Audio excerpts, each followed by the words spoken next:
Mickey cador force più, cador René Madec en ignio.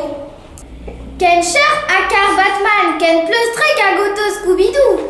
Deux de René Madec d'avez appelé Vidigmor et Bro India. En nabab avez grec anisant.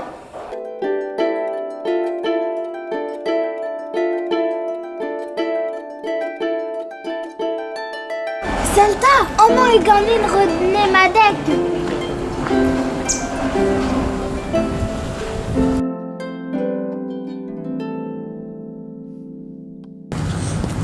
On a rabat gagnant, René. Ja, wunderbar. Allez, on vient de gagner. Au soignez-nous, t'as d'arriver à ré, m'en veut fiquer la wen.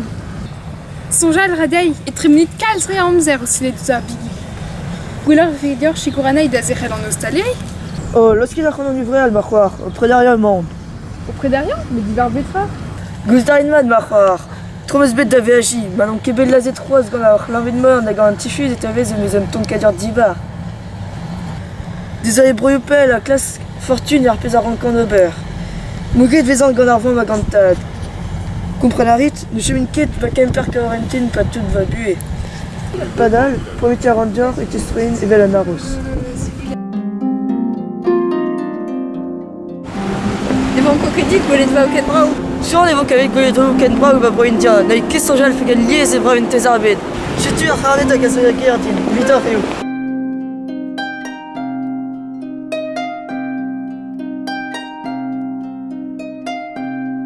Regarde les phrases. Bican en Queen Ranor. La voie non de route et servoir pour son vague à Yaïdafro India. Avoir l'orée de son orient en bénéfice. Un monde vers un vague en fait de la valeur, à voir sa thune, n'écloter qu'en notre spirit d'or. Casse le sous avoir à dour et un côté belle. Il s'en met donc fait chercher de spirit. Fait chance poser dedans.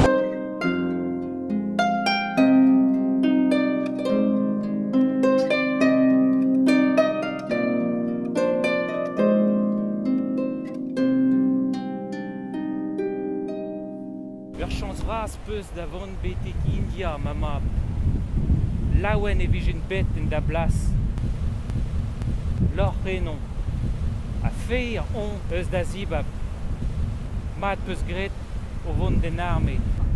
Assuron e chancho ave haché da vue. Hag e teui ave ur pen brezelo hag an den brudet.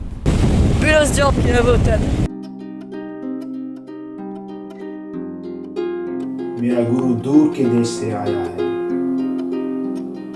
ऐसी देश जो लोग बहुत ही बहादुर होते हैं। मेरा गुरु एक विशेष का इंसान है। उसने युवराज शुजा की मंत्री की बेटी के साथ शादी किया है।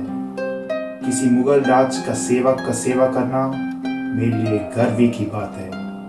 रहने मारे का लंबी उम्र, वो पंचराजी का जफर हो गया।